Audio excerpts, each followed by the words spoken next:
जय जय श्री महाकाल। स्वागत है हमारे यूट्यूब चैनल में। तो चैनल को सब्सक्राइब करिए, बगल में बेल आइकॉन है वह भी दबा लीजिए ताकि हमारी कोई भी वीडियो हो आप उसे देख सकते हैं। देखो, हमारा कार्य है कहना आप सभी को सब्सक्राइब करने के लिए।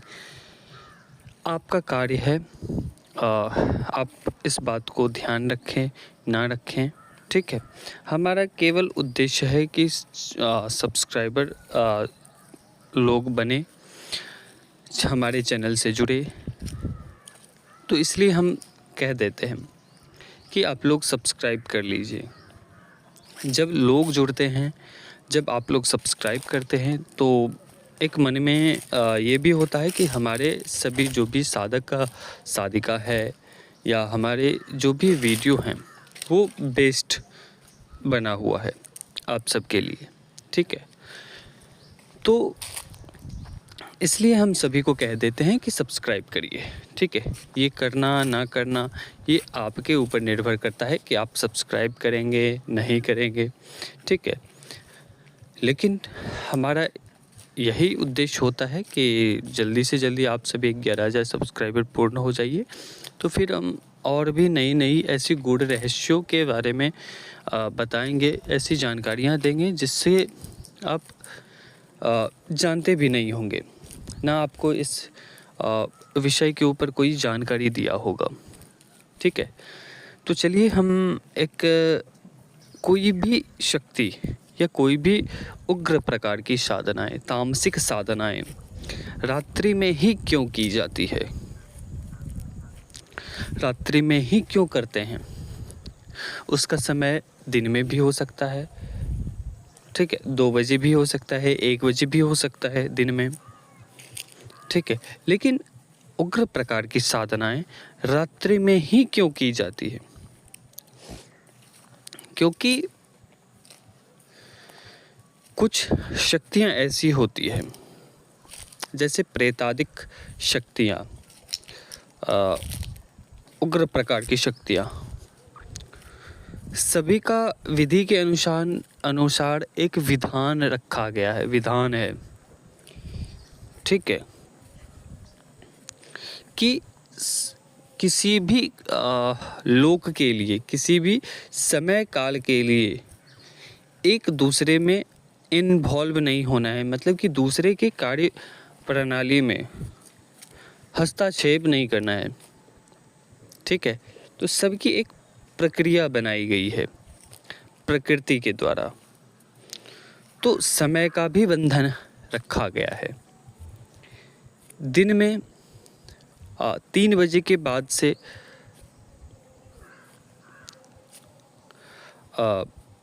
3 बजे से लेकर 4 बजे तक, 6 बजे तक देव की समय होते हैं, देव शक्तियों की, दिव्य शक्तियों का समय होता है, ठीक है। और 3 बजे से पहले वह जो होता है वो दैत्य, राक्षस, किन्नर, इन सब के लिए बनाया गया है। ब्रह्म राक्षस, ब्रह्म बैताल, माता की योगिनियों के लिए यह समय बनाया गया है। जब तक किसी भी चीज को भिन्नता में हम नहीं देखेंगे तब तक हम उसे नहीं जान सकते हैं। अब बचपन से पढ़ाया गया है कि ये नाक है तो नाक ही सभी लोग कहेंगे ना, इसी तो मुंह नहीं कहेंगे। तो भेदन करने के लिए, याद रखने के लिए भेदन किया गया है, नाम रखा गया है जिसका। तो उसी प्रकार प्रकृति का एक नियम है कि प्रकृति का नियम है कि उस नियम को कोई नहीं तोड़ेगा। अगर तोड़ेगा उस नियम को तो वो प्रकृति के विरुद्ध चलेगा, और जब वो प्रकृति के विरुद्ध चलेगा तो उसका समूल नाश हो जाता है, ठीक है। अगर हम प्रकृति ने बनाया आपके शरीर में 2 किलो के ही भोजन कर सकते हैं, उसी स्थान पर आपने 10 किलो भोजन कर लिया, तो ये तो प्रकृति के विपरीत हो गया। तो मृत्यु तय है। ठीक है, तो यही कुछ कारण होते हैं कि जब आप प्रकृति में हस्तक्षेप करते हो, प्रकृति के विरुद्ध जाते हो, तो प्रकृति का कार्य ही है बनना और बिगाड़ना, तो वह आपको बिगाड़ सकती है, नष्ट कर सकती है। ठीक है, तो रही बात शक्तियों का जो प्रहर होता है, ये सभी 3 घंटे 4 घंटे का प्रहर होता है।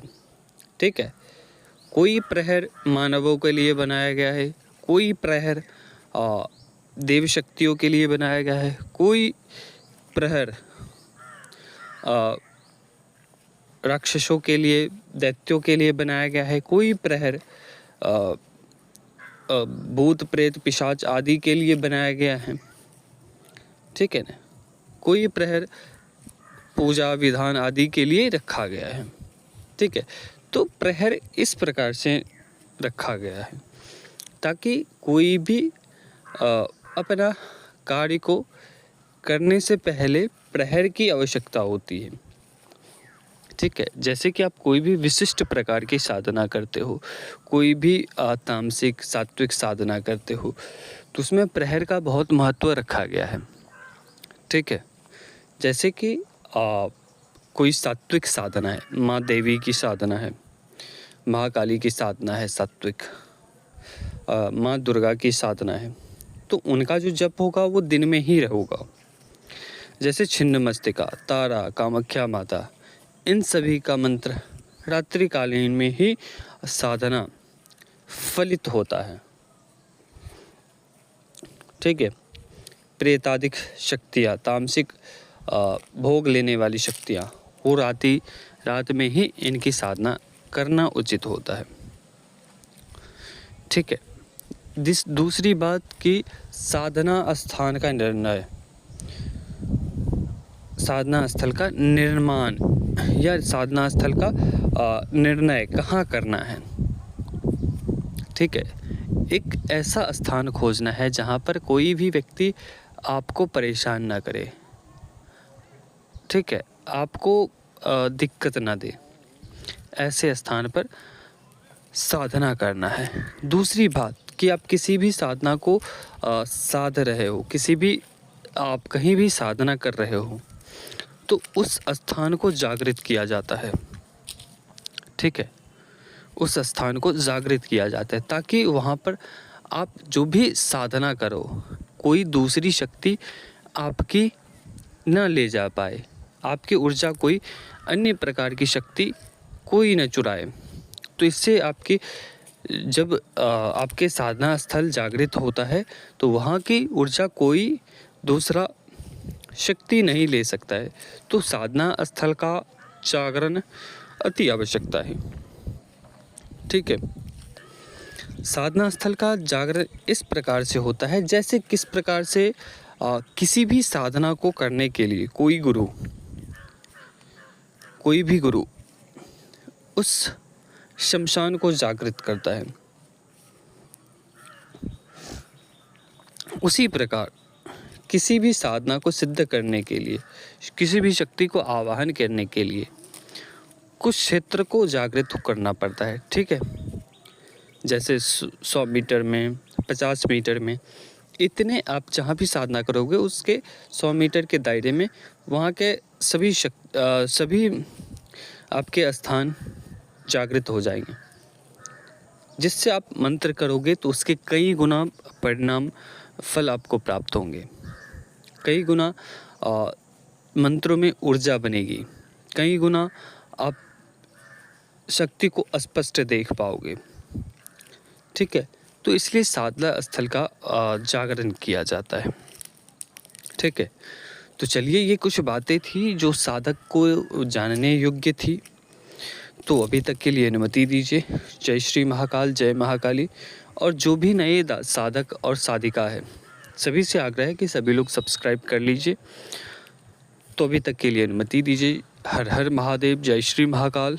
और जो भी साधक दर्शक हमसे जुड़ा हो, उनकी सभी प्रकार की मनोकामनाएं पूर्ण हो। जय श्री महाकाल।